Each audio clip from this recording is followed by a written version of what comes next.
Sabe aquele momento em que o chão some debaixo dos seus pés e você sente que todos os olhos do mundo estão fixos em você, julgando? Foi exatamente isso que senti quando Bruna Cavalcante, esposa do meu chefe, se levantou da mesa principal do evento de premiação da empresa, apontou o dedo na minha direção e gritou para as 250 pessoas presentes: "Você é só a secretária, apenas uma funcionária que meu marido teve o azar de contratar, e eu exijo que seja demitida agora." O silêncio que tomou conta do salão foi tão pesado que eu podia sentir esmagando meu peito. 250 pessoas, clientes importantes, parceiros, diretores, gerentes, colegas, todos viraram para me olhar. Eu estava ali, ao lado da mesa de apoio que organizei com cuidado, usando o vestido azul marinho escolhido, pensando em parecer profissional, segurando a prancheta com a programação do evento que levei 3 meses planejando. E tudo o que consegui fazer foi engolir seco, sentir as lágrimas arderem nos meus olhos e tentar não desmoronar.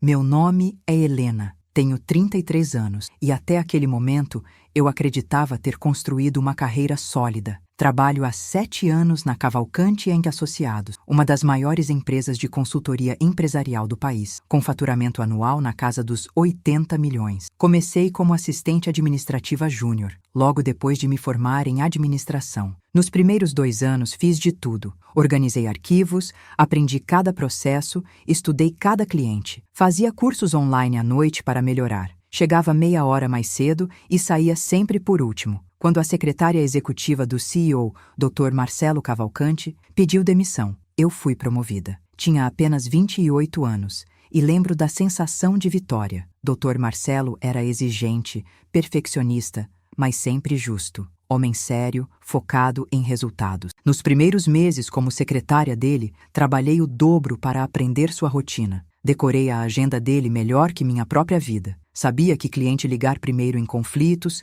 que reuniões podiam ser remarcadas quando ele preferia café ou água. Tornei-me indispensável. O escritório funcionava como um relógio suíço porque eu estava ali, coordenando cada engrenagem. Nossa relação profissional era impecável, doutor. Marcelo confiava em mim para decisões importantes, me incluía em reuniões estratégicas, pedia minha opinião. Não era incomum ele me ligar tarde da noite quando precisava de alguma informação urgente, e eu sempre estava disponível. Minha vida girava em torno daquela empresa. Meus amigos brincavam que eu era casada com o trabalho, e era verdade. Então Bruna voltou para a cena. Ela e Dr. Marcelo eram casados há 12 anos, mas ela praticamente não aparecia na empresa. Vivia viajando, participando de eventos sociais, cuidando da vida de socialite. Nos primeiros 5 anos que trabalhei ali, a vi umas 3 vezes. Ela era bonita, isso ninguém podia negar. Alta, magra, cabelos loiros perfeitamente escovados, roupas de grife, aquela pose de quem nasceu em berço de ouro. E tinha nascido mesmo. Tudo mudou há cerca de 8 meses. Bruna começou a aparecer no escritório com frequência. Logo percebi que havia algo diferente no jeito como ela me olhava. Não era neutro ou educado. Era calculista, desconfiado, quase hostil. Nas primeiras visitas, ela mal falava comigo. Depois começaram os comentários. "Você trabalha até muito tarde, não?" Ela disse uma vez, passando pela minha mesa às 7 da noite. Tinha aquele tom disfarçado de preocupação, mas carregado de insinuação. Que dedicação! Impressionante! A palavra saiu com um veneno sutil que me deu um nó no estômago. As visitas ficaram mais frequentes e as observações mais ácidas. "Meu marido comenta muito sobre você", ela disse outro dia. "Diz que você é muito eficiente, que resolve tudo, que ele não sabe o que faria sem você. Deve ser muito gratificante ser tão necessária." A forma como ela falou me fez sentir suja,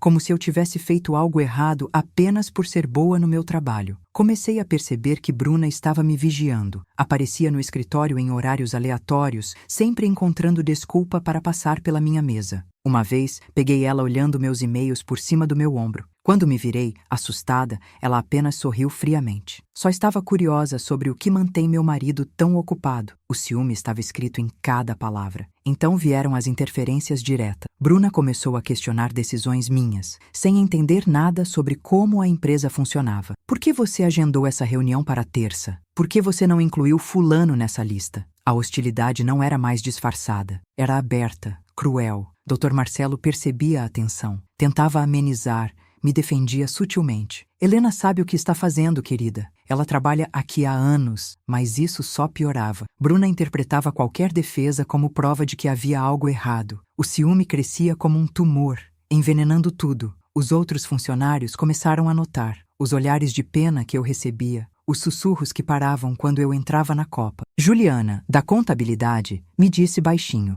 Helena, todo mundo sabe que você não fez nada errado. A Bruna está completamente paranoica. Agradeci com um sorriso fraco, mas por dentro estava me sentindo humilhada. E então chegou o evento de premiação anual. Eu era a responsável por organizar tudo. Trabalhei 3 meses nisso. Na semana anterior, dormi em média 4 horas por noite para garantir que tudo estivesse perfeito. No dia do evento, cheguei 5 horas antes do início. Tudo estava impecável quando os convidados começaram a chegar às 7. Dr. Marcelo chegou com Bruna ao seu lado. Ele estava elegante, parecendo satisfeito. Bruna estava deslumbrante, vestido vermelho, joias chamativas, mas o olhar que me lançou foi gélido, puro veneno. Senti um arrepio, mas ignorei. Tinha trabalho a fazer. Tudo corria perfeitamente. Foi quando percebi Bruna se levantando da mesa principal. Ela não deveria estar se levantando. Meu coração apertou. Ela começou a caminhar na minha direção com passos firmes. O salto fino ecoava sinistro. Você!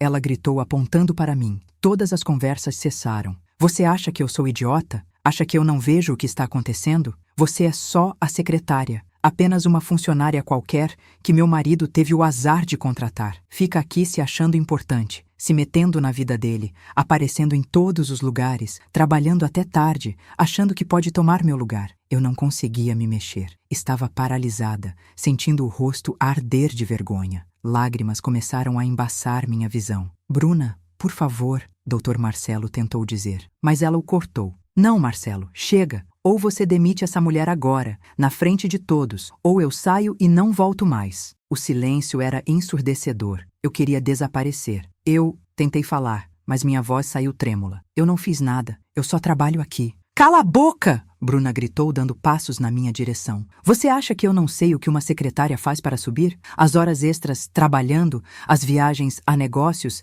a dedicação exemplar? Eu não nasci ontem. Cada palavra era uma facada. Dr. Marcelo finalmente conseguiu se aproximar. Bruna, você está exagerando. Helena é uma excelente profissional e nunca... Mas ela o empurrou. Literalmente empurrou o peito dele. Não me venha defender essa mulher. Escolhe, ela ou eu, agora. Alguns convidados já estavam de pé, sem saber se deviam intervir. Não consegui mais segurar. As lágrimas caíram descontroladamente. Larguei a prancheta e praticamente corri para fora do salão. Atravessei o corredor com a visão embaçada. Encontrei o banheiro e me tranquei em uma cabine. Ali, sentada, sozinha, deixei tudo sair. Chorei pela humilhação pública, pela injustiça gritante, por ter minha reputação destruída sem ter feito nada errado. Chorei por anos de dedicação que pareciam não significar nada. Sabia que minha carreira naquela empresa estava acabada. O ciúme doentio de Bruna tinha vencido. Fiquei ali por 20 minutos tentando me recompor. Lavei o rosto, limpei a máscara borrada, respirei fundo. Quando saí, o corredor estava vazio. Peguei minha bolsa e saí do hotel. Dirigi para casa no piloto automático, ainda em choque. Tirei o vestido, tomei banho tentando lavar a vergonha e me joguei na cama. Meu celular tinha 17 mensagens de colegas demonstrando solidariedade. Juliana escreveu: Helena, todos estamos chocados. Isso foi absurdo. Agradeci mentalmente, mas não tinha forças para responder. O que eu não sabia é que meu telefone tocaria às 11h30 com uma ligação que mudaria completamente os rumos dessa história. E que Bruna Cavalcante não fazia ideia do erro gigantesco que tinha acabado de cometer. Porque eu sabia coisas que ninguém imaginava. E finalmente teria a chance de contar. Se você já passou por uma situação de injustiça no trabalho, se já foi humilhado por ciúmes ou maldade, deixa um like aqui embaixo. Você não está sozinho. Se inscreve no canal porque essa história está só começando e a reviravolta vai ser épica. Nos comentários, me conta. Você já teve que engolir uma humilhação calado? Como reagiu? E fica até o final, porque o que aconteceu depois, Bruna nunca poderia imaginar. O celular tocou exatamente às 11h32 da noite. Eu estava deitada, olhando para o teto, com os olhos inchados. Quando vi o nome no identificador, meu coração deu um pulo. Dr. Henrique Monteiro, Conselho Administrativo. Doutor, Henrique era o presidente do conselho, um dos sócios fundadores, homem extremamente respeitado. O que ele estaria fazendo me ligando àquela hora? Alô? Minha voz saiu rouca. Helena, boa noite. Aqui é Henrique Monteiro. Sei que é tarde e sei que você passou por uma situação extremamente constrangedora hoje, mas preciso conversar com você pessoalmente. Amanhã sem falta, na primeira hora. Pode comparecer ao escritório às 8? Minha mente estava confusa. Sim, posso, mas... O que aconteceu? Houve uma pausa. Amanhã conversamos, mas Helena é importante. E por favor, traga tudo o que você sabe sobre as atividades da senhora Cavalcante na empresa nos últimos meses. Meu estômago revirou. Tudo o que eu sei? Sim. Qualquer coisa que tenha observado, anotado, documentado, qualquer comportamento irregular, qualquer interferência. Você entenderá melhor amanhã. Até logo, Helena. E tente descansar. Fiquei olhando para o celular, tentando processar. Por que o presidente do conselho estava me pedindo informações sobre Bruna? Meu cérebro começou a funcionar. E foi então que comecei a lembrar. Lembrar de detalhes, situações, coisas que eu tinha observado, mas não conectado completamente. Levantei, liguei o computador e abri meus arquivos pessoais. Eu tinha um hábito desenvolvido ao longo dos anos. Anotar tudo. Mantinha registros detalhados de reuniões, decisões, conversas importantes. Tinha pastas organizadas por data, assunto e pessoas. E nos últimos 8 meses, desde que Bruna começou a aparecer com frequência, eu tinha anotado coisas. No começo, eram observações casuais. Mas depois, conforme o comportamento dela ficava mais intrusivo, comecei a documentar sistematicamente. Talvez intuição, talvez precaução. Mas agora, olhando aqueles arquivos, percebi que tinha em mãos algo muito maior. Abri o arquivo Observações, BC. A primeira anotação era de uma reunião que presenciei. Você precisa mudar o foco dos investimentos, Marcelo. A empresa deveria entrar no mercado imobiliário. Meu primo tem um empreendimento perfeito. Ouvi Dr. Marcelo responder que não fazia sentido estratégico, mas Bruna insistiu, quase exigindo. Anotei. 1203. BC, pressionando para investimento imobiliário com primo. Dr. M recusou. Ela saiu irritada. Continuei lendo. 1403. BC pediu acesso ao sistema financeiro para entender melhor os negócios. Dr. M negou. Ela insistiu que tinha direito por ser esposa. Discussão de 2 horas. 2003. BC trouxe um consultor de investimentos. Proposta de parceria envolvendo 30% dos lucros para fundo que ele gerenciava. Dr. M recusou após analisar. Proposta tinha cláusulas suspeitas. BC, furiosa. Lembrava que Dr. Marcelo me pediu para pesquisar o consultor. Descobri que tinha histórico de processos por estelionato. As anotações ficavam progressivamente preocupantes. 1504. BC tentou acessar meu computador durante meu almoço. João da TI me avisou que ela pediu senha, alegando que Dr. M autorizou. Ele negou. 2804. BC ligou para 3 clientes principais, se apresentando como sócia, oferecendo condições especiais. Um cliente ligou confuso. Dr. M teve que fazer damage control. 1005. Descobri que BC está usando o CNPJ para compras pessoais. Recebi 3 cobranças de lojas de luxo, salão,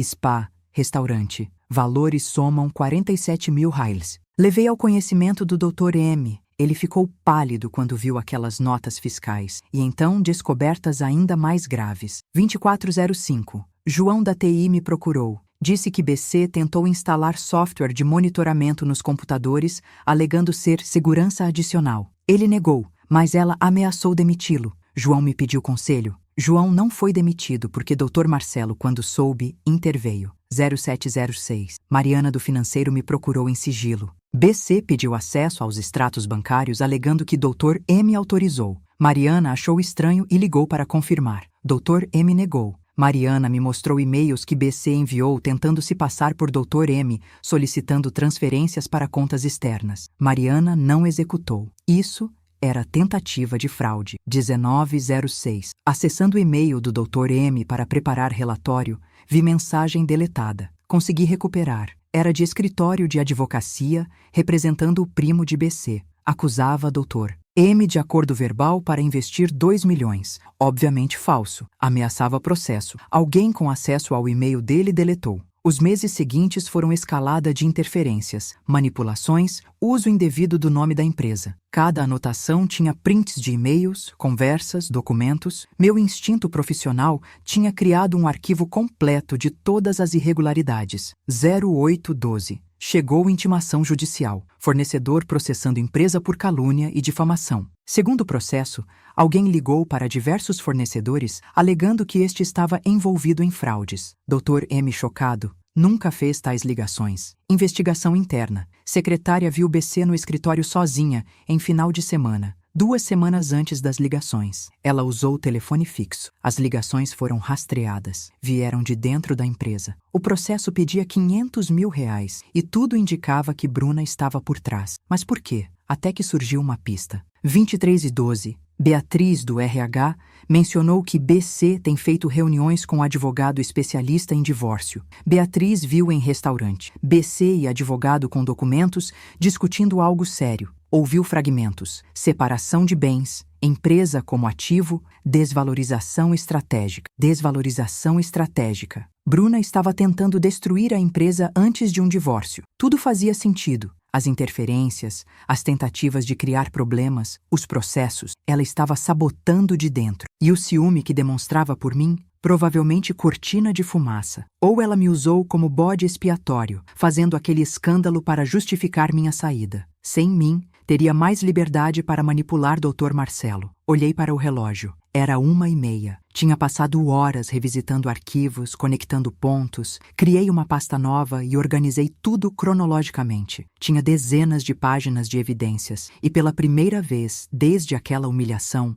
senti algo diferente. Senti raiva. Raiva por ter sido usada, transformada em vilã quando era testemunha e vítima. Tentei dormir, mas não consegui. O telefonema de Dr. Henrique fazia sentido. O conselho devia estar investigando Bruna. Talvez o processo do fornecedor tivesse acionado um alerta, e eles deviam saber que eu, como secretária executiva, tinha acesso a informações privilegiadas. Eu era a peça-chave. Às 5 da manhã, desisti de dormir. Tomei café, escolhi roupa sóbria, organizei documentos em uma pasta física e salvei tudo em pendrive. Cheguei no escritório às 7h30. Subi para o 12º andar, onde ficava a sala de reuniões do conselho. Às 8 em ponto, Dr. Henrique chegou acompanhado de outros 3 membros do conselho, Doutora Patrícia Lemos, Dr. Carlos Medina e Dr. Rafael Stein, todos com expressões sérias. Bom dia, Helena. Obrigado por vir. Entramos na sala ampla, mesa longa de vidro, vista para a cidade. Sentei de um lado, eles do outro. Helena, Dr. Henrique começou. Primeiro quero me desculpar pelo constrangimento que você sofreu ontem. Foi completamente inapropriado. Você é uma profissional exemplar. Senti um nó na garganta. Obrigada. Doutora Patrícia continuou. Estamos conduzindo uma investigação sobre irregularidades envolvendo a senhora Bruna Cavalcante. Surgiram várias denúncias preocupantes. Dr. Carlos acrescentou. Sabemos que você trabalha próximo ao doutor Marcelo e tem acesso a informações cruciais. Gostaríamos de ouvir tudo o que você observou. Respirei fundo. Era a hora. Eu tenho tudo documentado. Coloquei a pasta sobre a mesa. 4 pares de olhos se arregalaram. Passei a próxima 1h30 relatando tudo. Cada incidente, cada irregularidade. Mostrei prints, e-mails, anotações com datas. Expliquei sobre tentativas de fraude, uso indevido do CNPJ, ligações difamatórias, software de espionagem. Tudo. Quando terminei, o silêncio era pesado. Dr. Henrique passou a mão no rosto. Isso é mais grave do que imaginávamos. Doutora Patrícia me olhou com respeito. Helena,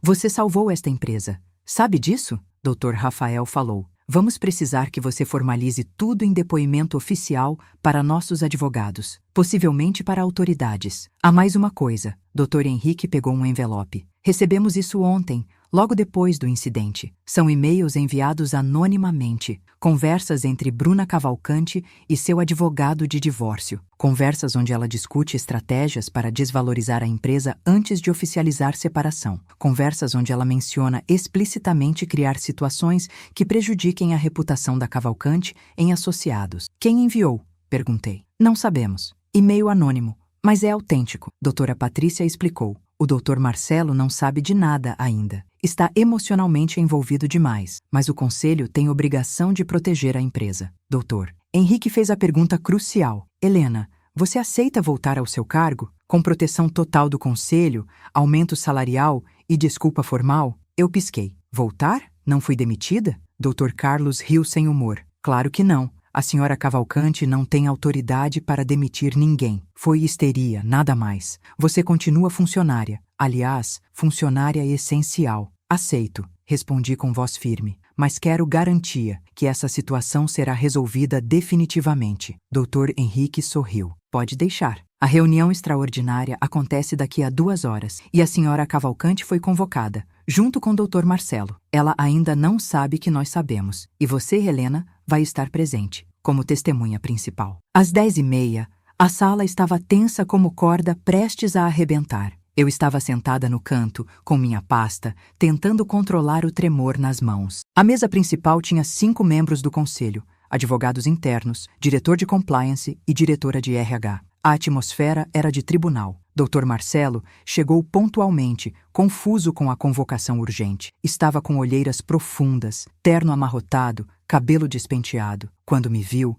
seus olhos se arregalaram, mas não disse nada. Apenas acenou e sentou. 5 minutos depois, Bruna entrou. Impecável como sempre. Vestido bege de grife, cabelo perfeito, maquiagem impecável. Mas quando me viu, vi flash de raiva. O que ela está fazendo aqui? Apontou com desdém. Sente-se, senhora Cavalcante, Dr. Henrique disse com voz fria, e contenha suas observações. Bruna hesitou, mas sentou ao lado de Marcelo. Ele colocou a mão no braço dela. Ela se afastou bruscamente. Dr. Henrique abriu oficialmente. Esta é reunião extraordinária devido a descobertas graves. Sr. Marcelo Cavalcante e Sra. Bruna Cavalcante foram solicitados a comparecer. Senhora Cavalcante, antes de começarmos, você não tem nenhum vínculo formal, legal ou operacional com esta empresa. Não é sócia, não é funcionária, não tem procuração, compreende? Bruna franziu o rosto. Sou esposa do CEO. Acho que isso me dá direitos. Não, não dá, Dr. Henrique a cortou.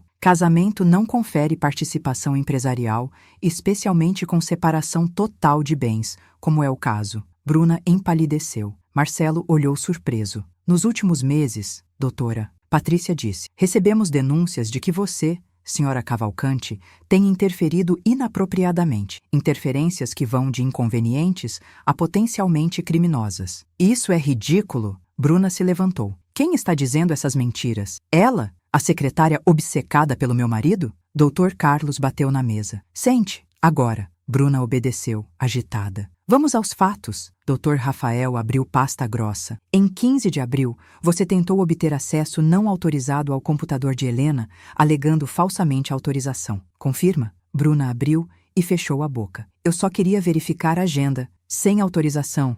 Violação de segurança. Em 28 de abril, ligou para 3 clientes se apresentando como sócia, criando confusão. Confirma? Eu estava tentando ajudar. Você não tem autoridade. Isso é interferência ilegal. A lista continuou. Cada irregularidade, cada manipulação. A sala em silêncio, exceto pelas vozes apresentando evidência após evidência. Vi Marcelo começar a entender. Suas mãos tremiam, o rosto ficando pálido. E então temos a questão mais grave. Dr. Henrique tirou outro envelope. Uso do CNPJ para compras pessoais no valor de 127 mil reais nos últimos 5 meses. Salões, spas, lojas, restaurantes, joalherias, tudo como despesa corporativa. Isso é apropriação indébita. Bruna nervosa, mexendo na bolsa. Marcelo sabia. Ele deixava. Marcelo levantou a cabeça. Eu nunca autorizei você a usar o CNPJ para compras pessoais. O que você está dizendo? E tem mais, doutora Juliana Costa falou. Temos registros de que tentou realizar transferências bancárias não autorizadas. Em 3 ocasiões, enviou e-mails se passando pelo Dr. Cavalcante para financeiro, solicitando transferências para contas externas. Felizmente, a equipe seguiu o protocolo e verificou. Doutor Cavalcante negou ter feito tais solicitações. Isso não é só interferência, isso é tentativa de fraude. A sala explodiu. Bruna gritando que estava sendo perseguida, que era mentira. Marcelo em choque, branco, olhando para a esposa como vendo um monstro. Bruna, você tentou roubar da empresa? Da minha empresa? Não foi roubo. Eu precisava de dinheiro para coisas, e você nunca me dá atenção. Sempre trabalhando, sempre com ela. Apontou para mim chorando. Deixa a Helena fora disso! Marcelo gritou levantando-se. Ela não tem nada a ver com você ter cometido crimes. Ordem! Dr. Henrique bateu na mesa. Sentem os dois. Ambos obedeceram, Marcelo furioso e Bruna desmoronando. Ainda não terminamos. Dr. Henrique continuou, voz mais baixa, mais perigosa. Também recebemos evidências de que fez ligações difamatórias para fornecedores, alegando que a empresa estava envolvida em fraudes. Essas ligações causaram danos graves e resultaram em processo de R$500 mil. Bruna não disse nada. E talvez o mais perturbador, Dr. Henrique continuou, temos evidências de que planejava sistematicamente desvalorizar esta empresa como parte de estratégia de divórcio. Marcelo virou tão rápido que quase caiu. O quê? Dr. Henrique colocou impressões sobre a mesa. Conversas entre você e seu advogado, senhora Cavalcante. Conversas onde você discute abertamente estratégias para criar situações que prejudiquem a reputação, para garantir que valor de mercado caia antes da avaliação, para usar processos falsos como alavanca. Marcelo pegou os papéis com mãos trêmulas, li junto. Vi o momento exato em que ele leu. Vi quando as lágrimas começaram a cair. Por quê? Foi tudo que ele perguntou. Por que você faria isso comigo? Bruna chorava, mas não respondeu. Apenas balançava a cabeça. E finalmente, Dortarar, Patrícia falou, o incidente de ontem. Você humilhou publicamente uma funcionária exemplar, fez acusações infundadas, exigiu demissão sem autoridade,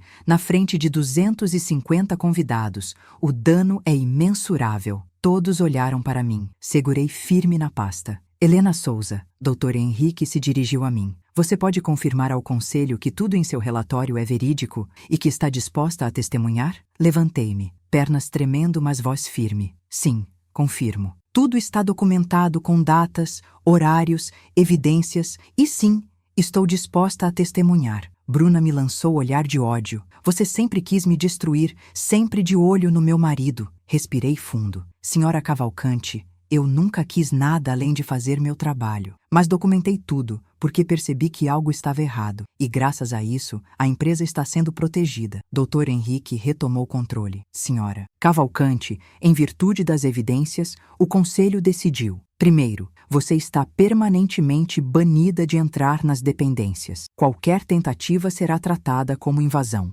Segundo, todos os custos indevidos serão cobrados judicialmente. Terceiro, estamos encaminhando o dossiê completo para o Ministério Público com evidências de tentativas de fraude, difamação e apropriação indébita. Quarto, estamos entrando com ação de danos morais e materiais contra você, pessoalmente. Marcelo estava com cabeça entre as mãos. Bruna, você vai ser processada, criminalmente. Você entende? Ela finalmente compreendeu. O choro era desesperado. Eu só queria que você me desse atenção. Que parasse de trabalhar tanto, que me olhasse como olhava para ela. Eu nunca olhei para Helena de forma inadequada, Marcelo gritou. Ela é minha secretária e você transformou seu ciúme doentio em crimes. A reunião está encerrada, Dr. Henrique disse. Senhora Cavalcante, sugiro que constitua advogado criminal. Senhor Cavalcante, lamento que esteja passando por isso. E Helena, obrigado por sua coragem. Você salvou esta empresa.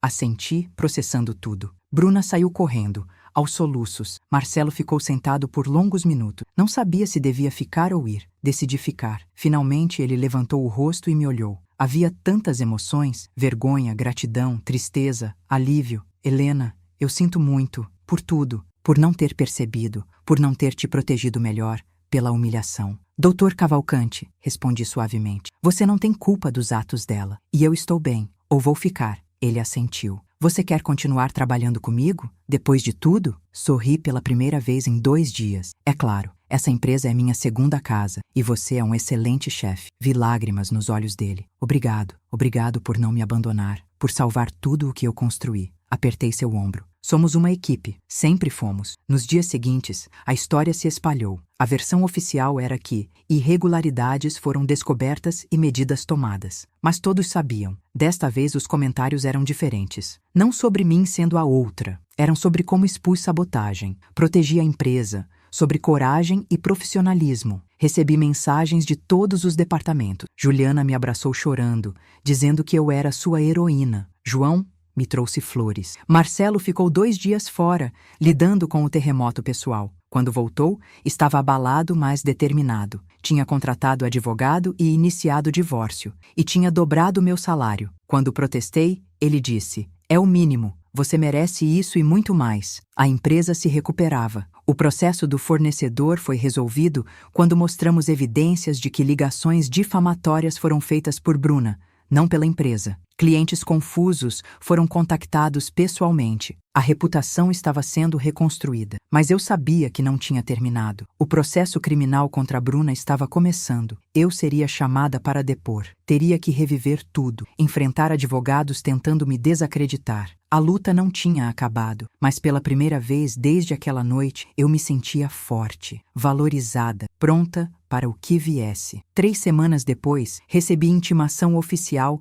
para prestar depoimento no Ministério Público. Era manhã fria de janeiro e eu estava em sala de espera austera, folheando pela 10ª vez meu relatório. Meu advogado, Dr. Renato Figueiredo, contratado pela empresa, estava ao meu lado. Respire fundo. Você tem todas as evidências, só precisa contar a verdade. A promotora, Dra. Camila Andrade, era mulher de uns 45 anos, cabelos grisalhos presos, óculos de leitura, expressão seria, mas não hostil. Ela me recebeu, apertou minha mão firmemente e indicou uma cadeira. Senhora, Helena, obrigada por comparecer. Sei que tem sido difícil. Vamos por partes. Quero que conte com suas palavras tudo sobre o comportamento da senhora Bruna Cavalcante nos últimos meses. Passei 2 horas e meia relatando tudo. Cada incidente, cada irregularidade. A promotora fazia perguntas pontuais, pedia esclarecimentos, solicitava documentos específicos. Era meticulosa, não deixava passar nada. Quando ela tentou obter acesso aos extratos bancários, você tem como comprovar? Sim, tinha. Os e-mails tinham sido enviados de endereço pessoal dela e TI tinha rastreado o IP até o computador da casa dos Cavalcante, em horário que Marcelo estava comprovadamente em reunião fora. E sobre as ligações difamatórias? Sim, também tinha. Ligações do telefone fixo do escritório em horários específicos, e secretária tinha testemunhado Bruna usando aquele telefone em 2 ocasiões que coincidiam com as datas. Quando terminei, doutora, Camila tirou os óculos e me olhou com respeito misturado à admiração. Senhora Helena, em meus 15 anos como promotora, raramente vi alguém documentar evidências com tanta precisão. O que você nos entregou é um caso praticamente fechado. As provas são incontestáveis. Senti alívio imenso. A senhora Cavalcante tentará se defender? Já tentou. Contratou escritório caro e estão alegando que ela estava apenas tentando ajudar o marido, que foi mal entendido. Mas evidências dizem o contrário. Tentativa de fraude, apropriação indébita,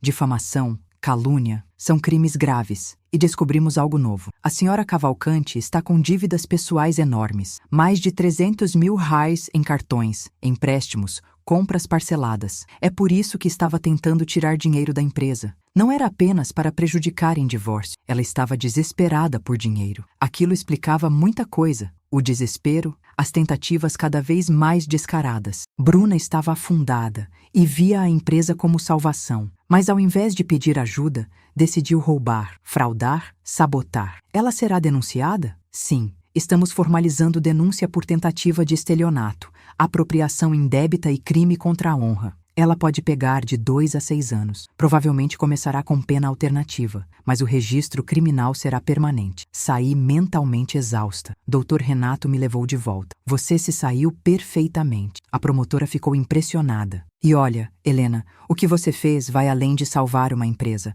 Você mostrou que integridade e documentação são as melhores armas contra a injustiça. Eu só fiz meu trabalho. Não, você fez muito mais. Você defendeu o que era certo mesmo sendo atacada. Isso é coragem. Na empresa, as coisas tinham mudado. O ambiente estava mais leve. Sem a presença tóxica de Bruna, as operações voltaram ao normal. Funcionários estavam mais relaxados, mais produtivos. Marcelo estava gradualmente se recuperando. Ainda mais quieto, mais reservado, mais funcional. Tínhamos voltado à rotina. Reuniões, projetos, clientes, deadlines, mas havia confiança renovada entre nós. Ele sabia que eu tinha estado ao lado dele quando tudo desmoronou. 2 semanas depois do depoimento, recebi comunicado oficial de RH. Era promoção. Não seria mais apenas secretária executiva. Agora era diretora de operações executivas, com aumento significativo, participação nos lucros e voz nas decisões estratégicas. Quando fui agradecer a Marcelo,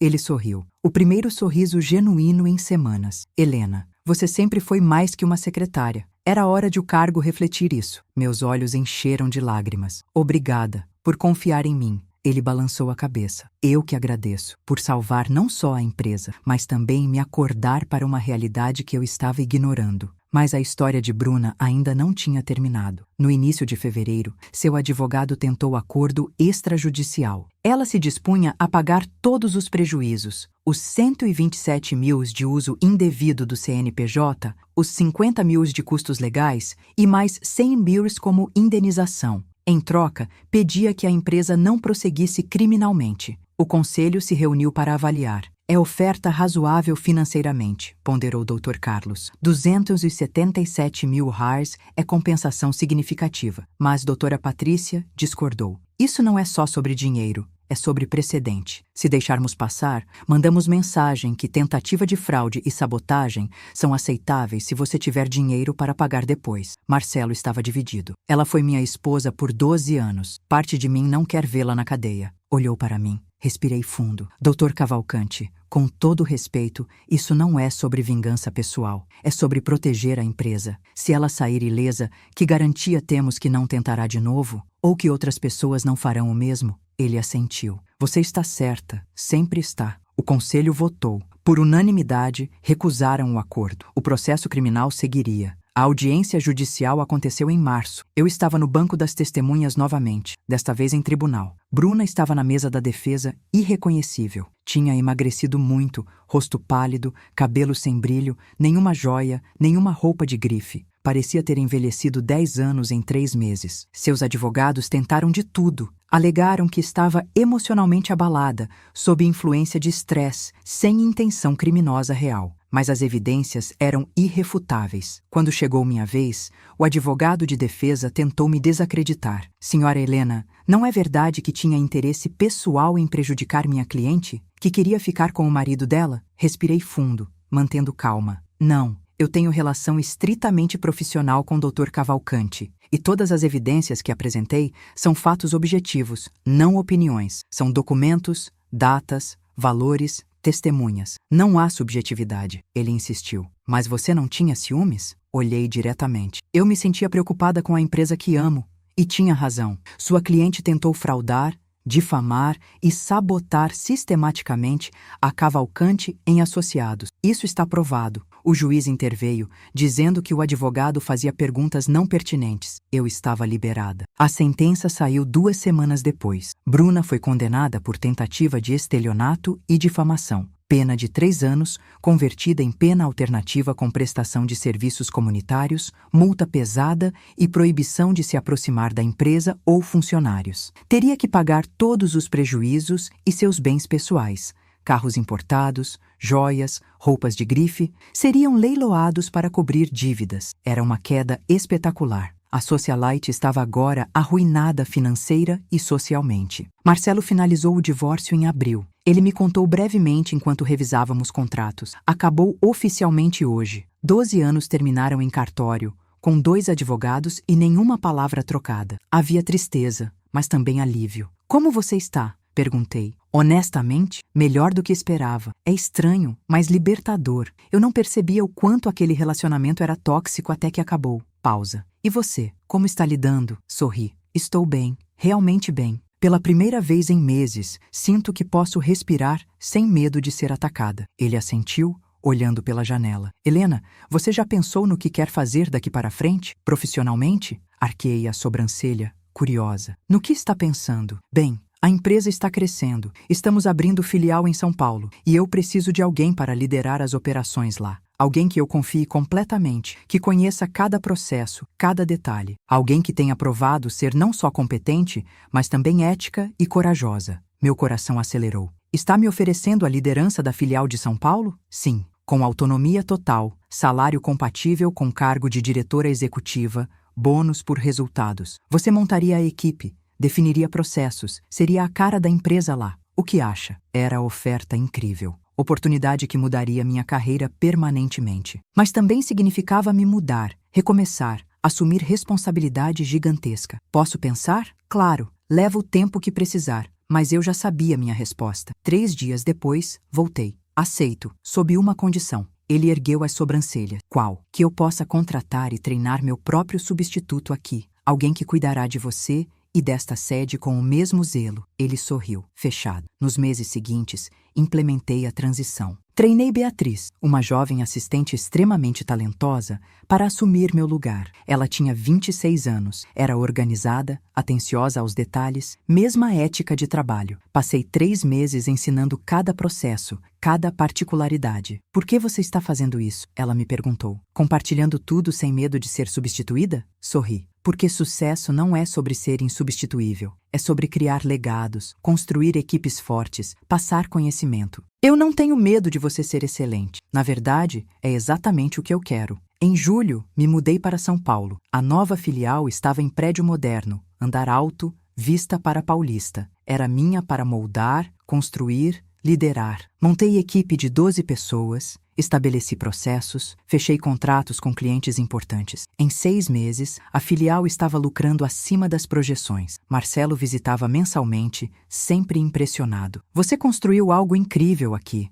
Estou orgulhoso. Aprendi com o melhor, respondi. A vida tinha mudado completamente. Não era mais a secretária acuada, humilhada, perseguida. Era a executiva respeitada, liderando operação significativa, tomando decisões estratégicas. E Bruna, ouvi dizer que tinha se mudado para o interior, longe da cidade. Estava trabalhando como vendedora em loja de roupas, reconstruindo vida em silêncio. Não sentia raiva, apenas pena. Ela tinha destruído a própria vida por ciúme, ganância e falta de controle. E Marcelo? Ele estava diferente também. Mais leve, mais presente, mais humano. Começou terapia regularmente, estabeleceu limites melhores entre trabalho e vida pessoal, voltou a praticar esportes. Estou redescobrindo quem eu sou fora da empresa. É assustador, mas bom. Eu estava feliz por ele, feliz por nós dois. Tínhamos sobrevivido a uma tempestade e saído mais fortes. Assim, 1 ano e 3 meses depois daquela noite horrível, eu estava sentada em café em São Paulo, olhando pela janela para a chuva fina na Paulista. Meu celular vibrou com mensagem de Marcelo. Filial de SP bateu recorde de contratos este trimestre. Você é incrível. Obrigado por tudo. Sorri, digitando resposta rápida. A vida estava completamente diferente. E melhor. Muito melhor. A filial que eu liderava estava prosperando. Tínhamos equipe de 22 pessoas agora. Clientes de alto perfil, reputação sólida no mercado. Eu tinha autonomia total para tomar decisões, fechar negócios, moldar cultura organizacional. E mais importante, eu amava o que fazia. Acordava todos os dias animada para trabalhar, para liderar, para construir. Era a sensação completamente diferente de apenas sobreviver ou servir. Eu estava criando, liderando, fazendo diferença real. Minha equipe me respeitava genuinamente. Não por medo ou hierarquia vazia, mas porque eu as tratava com dignidade, valorizava contribuições, ensinava e crescia junto. Implementei trabalho flexível, criei mentoria, estabeleci comunicação aberta. Queria que todos sentissem que eram vistos, ouvidos, importantes, porque eu sabia o que era ser reduzida a apenas a secretária, e jurei que nunca faria ninguém se sentir assim. Júlia, uma das analistas sêniores, me procurou. Helena, posso te fazer uma pergunta pessoal? Como você conseguiu chegar aqui? Uma mulher jovem liderando operação desse tamanho, com tanta confiança? Eu quero ser como você. Meu coração se aqueceu. Sabe, Júlia, eu nem sempre fui assim. Passei por situação muito difícil há pouco mais de 1 ano. Fui humilhada, atacada, quase destruída profissionalmente. Mas aprendi algo crucial. Nossa força não vem de nunca cair. Vem de como nos levantamos depois. Contei para ela, em linhas gerais, o que tinha acontecido. Ela me ouviu com olhos arregalados. E você não desistiu? Não saiu correndo? Pensei em desistir, várias vezes, mas percebi que desistir seria deixar que a injustiça vencesse. Então lutei, documentei, denunciei, enfrentei. E aqui estou. A história tinha se espalhado. No mundo corporativo, especialmente entre mulheres, meu nome se tornou sinônimo de resiliência e coragem. Recebi convites para palestrar em eventos sobre ética profissional,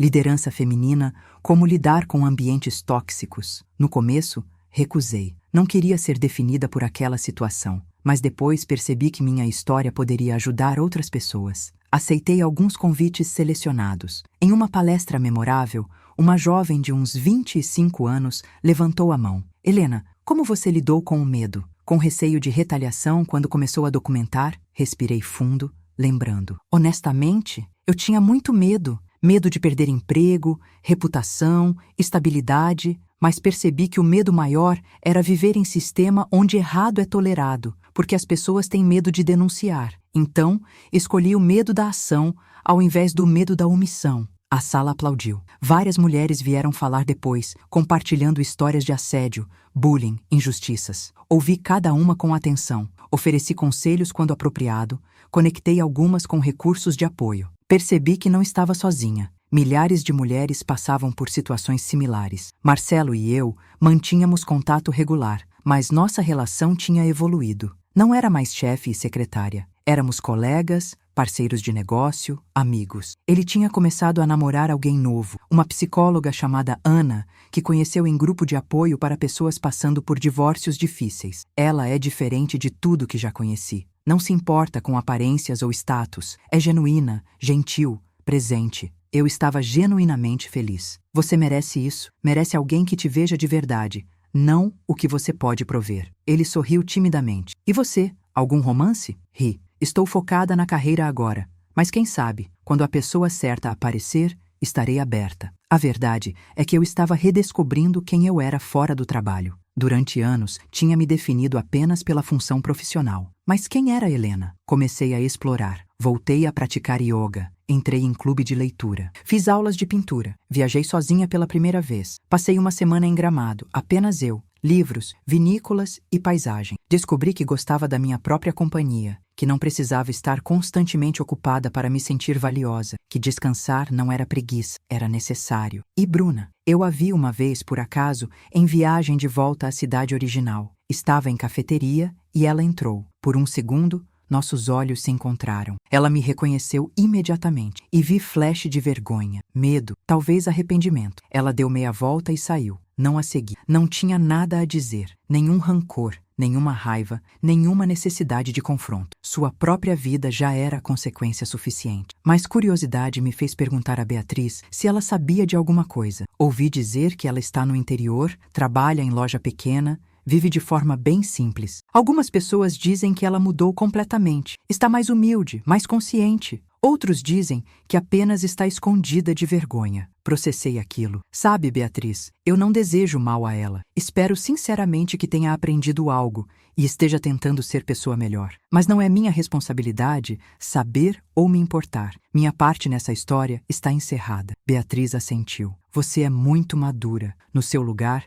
eu ainda estaria com raiva. Sorri. Raiva consome energia que eu prefiro usar para construir coisas boas. A empresa matriz estava prosperando também. Marcelo tinha implementado várias mudanças inspiradas na cultura que eu criei em São Paulo. Ambiente mais colaborativo, políticas mais flexíveis, foco em bem-estar. A rotatividade caiu drasticamente, a produtividade subiu e a empresa ganhou prêmios de melhor lugar para trabalhar. Beatriz tinha se tornado peça fundamental. Ela é igualmente incrível, Marcelo me disse. Você a treinou muito bem. Ela sempre foi incrível. Apenas precisava de oportunidade e confiança. Em reunião trimestral do conselho, onde eu agora participava como diretora executiva, Dr. Henrique me puxou de lado. Helena, você sabe que seu trabalho vai muito além de resultados financeiros? Olhei-o, curiosa. Como assim? Você mudou a cultura desta empresa. Trouxe valores de integridade, coragem, ética, autenticidade. As pessoas se sentem seguras para denunciar irregularidades porque viram que funciona,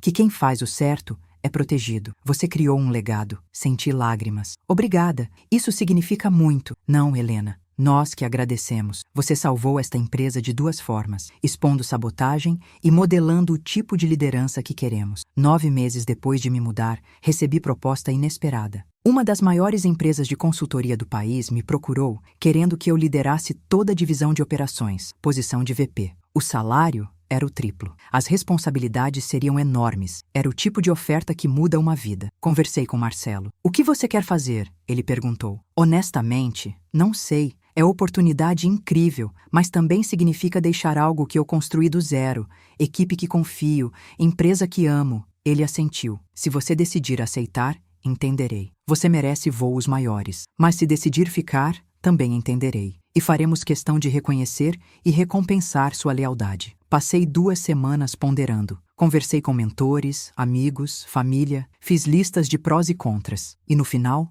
percebi algo. Dinheiro era importante, sim, mas não era tudo. Eu tinha construído algo real, autêntico, significativo na Cavalcante em associados. Tinha equipe que me respeitava, líderes que me valorizavam, autonomia para implementar visões. Tinha história, tinha propósito. Declinei a oferta. Marcelo quase chorou. Obrigado por acreditar em nós, por ficar. Não é só acreditar em vocês, é acreditar em mim mesma, no que construí, no que ainda posso construir aqui. 2 anos depois daquela noite fatídica, organizei jantar de aniversário da filial de São Paulo. Convidei toda a equipe, parceiros principais, alguns membros do conselho. Foi em restaurante elegante, com vista para a cidade iluminada. No meio da noite, fiz um brinde. Há 2 anos, eu estava no pior momento da minha vida profissional. Fui humilhada publicamente, atacada injustamente, reduzida a menos do que eu valia. Mas aprendi algo fundamental. Nossa identidade não é definida pelo que outros dizem sobre nós. É definida por como reagimos, por nossas escolhas, nossa integridade. Hoje, lidero equipe incrível em empresa que amo, fazendo o trabalho que importa. E devo isso não apenas a quem me deu oportunidades, mas a mim mesma, por não desistir, por lutar, por documentar, por denunciar, por permanecer firme. Levantei minha taça. A todos nós, que nunca abaixemos a cabeça para a injustiça, que sempre defendamos o que é certo e que saibamos que nossa força vem não de nunca cair, mas de sempre nos levantar. As pessoas aplaudiram, algumas choraram. Marcelo, que tinha vindo especialmente, veio me abraçar. Você é uma inspiração, para mim, para todos aqui. E você é prova de que bons líderes reconhecem, protegem e promovem talento genuíno. Naquela noite, olhando ao redor, vendo pessoas felizes, realizadas, trabalhando em ambiente saudável, percebi algo profundo. Aquela humilhação que quase me destruiu tinha, de forma estranha, me libertado. Tinha me forçado a documentar, a agir, a não tolerar mais injustiça silenciosamente. Tinha me catapultado de um papel limitado para a posição de liderança real. Tinha me ensinado o meu próprio valor. Bruna tinha tentado me destruir por ciúmes irracionais, mas sem saber. Tinha me dado o empurrão que eu precisava para voar mais alto. Não agradeço a ela. Ela causou dor real, trauma real, mas agradeço a minha resiliência, a minha coragem, a minha recusa em aceitar injustiça. E hoje, quando ouço histórias de outras mulheres sendo diminuídas, atacadas, humilhadas, eu digo: documente tudo, denuncie, não aceite. E saiba que do outro lado dessa luta, há uma versão mais forte de você esperando para emergir. 3 anos depois, recebi mensagem inesperada. Era de Bruna. Curta, direta. Helena, sei que não tenho direito de pedir seu tempo, mas gostaria de te pedir desculpas pessoalmente, se você aceitar me encontrar. Entenderia se recusasse. Fiquei olhando por vários minutos. Meu primeiro instinto foi deletar, ignorar. Mas havia algo na simplicidade, na humildade implícita, que me fez pausar. Respondi: posso pensar? Ela respondeu imediatamente: claro, e obrigada por ao menos considerar. 1 semana depois, aceitei. Nos encontramos em café neutro. Ela chegou no horário, vestida de forma simples, sem maquiagem excessiva, sem joias. Parecia pessoa completamente diferente. Obrigada por vir. Não imaginei que viria. Quase não vim, mas curiosidade me venceu. Ela assentiu, mexendo nervosamente na xícara. Eu não sei nem por onde começar. Desculpa, parece tão insuficiente. É insuficiente, mas estou ouvindo. Ela passou a próxima hora me contando sua jornada desde a condenação, a falência financeira, a humilhação social, o divórcio, a mudança forçada, o trabalho humilde, mas principalmente falou sobre terapia, Anos de terapia profunda trabalhando traumas, insegurança profunda, medo patológico de abandono que se manifestava como ciúme doentio. Descobri que meu comportamento vinha de feridas antigas. Minha mãe traiu meu pai, a família implodiu, passei a vida inteira com terror de que aconteceria comigo. E quando vi Marcelo confiando tanto em você, valorizando você, meu cérebro distorceu tudo. Criei ameaça onde não havia e te feri terrivelmente. Você, que nunca fez nada errado. Eu escutava em silêncio. Parte de mim sentia empatia. Todos temos traumas, feridas, mas outra parte lembrava da humilhação, do choro no banheiro, das noites sem dormir. Bruna, entendo que você tem sua história. Todos temos, mas suas feridas não justificam os danos que causou. Você tentou destruir minha reputação, minha carreira, uma empresa inteira. Isso vai além de ciúmes. Foi maldade consciente. Ela assentiu soluçando. Eu sei e vivo com essa culpa todos os dias. Não espero perdão. Só queria que você soubesse que eu sei que estava errada, que você não merecia nada daquilo e que lamento profundamente. Sentei em silêncio, processando. Eu não sei se te perdoo, Bruna. Perdão não é algo que posso forçar, mas não carrego mais raiva. Você já pagou pelas suas escolhas de tantas formas e espero genuinamente que continue seu processo de cura e se torne alguém melhor. Ela me olhou com gratidão imensa. Obrigada, por ao menos me ouvir, por não me odiar. Eu me levantei. Não te odeio. Ódio daria a você um poder sobre mim que não merece. Você é apenas parte do meu passado, uma parte dolorosa, mas que me ensinou lições valiosas sobre minha própria força. Estendi minha mão. Ela a apertou brevemente e eu saí. Na rua, respirei fundo o ar fresco. Aquele encontro tinha trazido fechamento que eu nem sabia que precisava. Não tinha perdoado completamente. Talvez nunca perdoasse, mas tinha soltado. Tinha deixado aquela história ser apenas isso. Uma história. Não minha identidade, não minha definição. Apenas um capítulo difícil em livro muito maior. Hoje, 5 anos depois daquela noite horrível, sou VP de operações da Cavalcante em Associados, liderando 3 filiais em estados diferentes. Tenho equipe de mais de 80 pessoas. Faço palestras regularmente sobre liderança ética, resiliência corporativa, como criar ambientes psicologicamente seguros. Escrevi livros sobre minha experiência, que se tornou referência em programas de MBA. Namoro alguém incrível que me respeita, me admira e me desafia a crescer. Tenho hobbies, amigos, vida fora do trabalho. Sou completa. E sabe o mais incrível? Quando novos funcionários entram, especialmente mulheres jovens, várias me procuram dizendo: "Você é uma das razões pelas quais escolhi trabalhar aqui. Sua história me inspirou a não aceitar menos do que mereço." Cada vez que ouço isso, meu coração se aquece, porque percebi que minha história não é só sobre mim. É sobre todas as pessoas que já foram diminuídas, humilhadas, atacadas e escolheram não se curvar. Naquela noite de humilhação, quando chorei sozinha no banheiro, achando que minha vida estava destruída, eu não poderia imaginar onde estaria 5 anos depois. Não poderia imaginar que documentar tudo se tornaria minha arma mais poderosa. Que manter integridade quando seria mais fácil desistir me levaria aos lugares mais altos. Que ser apenas a secretária era só o começo de jornada muito maior.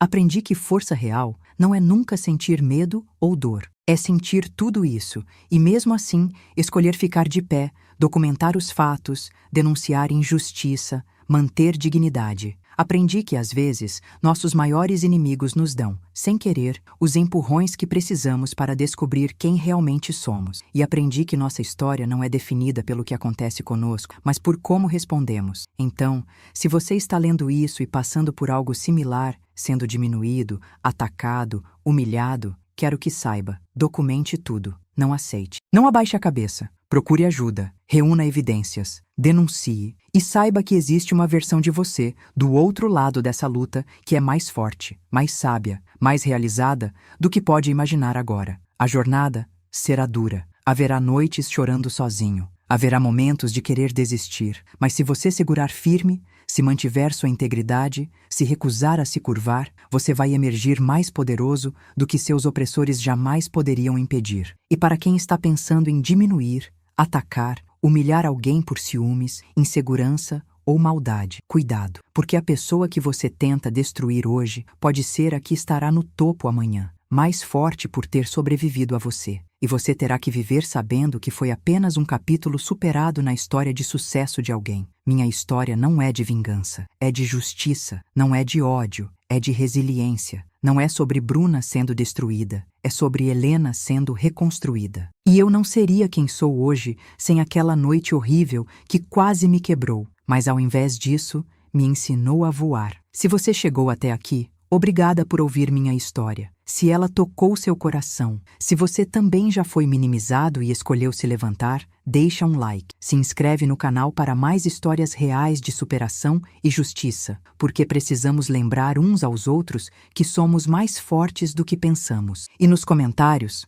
me conta, você já teve que enfrentar uma injustiça no trabalho? Como reagiu? O que aprendeu? Vamos criar comunidade de pessoas que não se curvam, que não aceitam menos, que sabem seu valor, porque juntos somos imparáveis. Te vejo no próximo relato. E lembra sempre, você não é só nada. Você é tudo o que escolhe ser. E ninguém, absolutamente ninguém, tem o direito de te fazer sentir menor do que você é. Agora vai, documenta, denuncia, levanta e voa. O mundo precisa da sua força.